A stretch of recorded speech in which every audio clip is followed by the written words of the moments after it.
Izgleda da su dogovori završeni, od tako Bujega. Možemo li krenuti sa prvom borbom, prvim parom? Da najavim, a možemo li pozdraviti današnjeg najstarijeg posjetioca Durmić Huseina, 90 godina, evo ga tu kod mene. Pozdravimo ga, Kovač stari Durmić, 90 godina.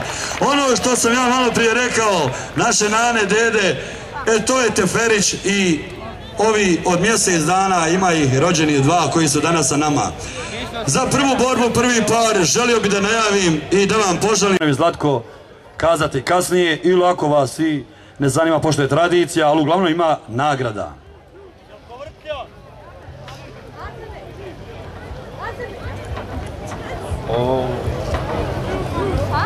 Pozdrav za lijepe dame iz Ključa koje pomno sve jedno sportsko natjecanje. To jeste po novom zakonu, kaže, sportsko natjecanje bikova vodača. Nema korida, kaže, korida je španska riječ. Ali eto, mi nekada ju potrebimo, nećete vi meni zamjeriti. Fikro, čuvaj se, ja ne govorim to bez razloga, ja znam da si ti malo slabo pokretljiv. Da si imao povrede.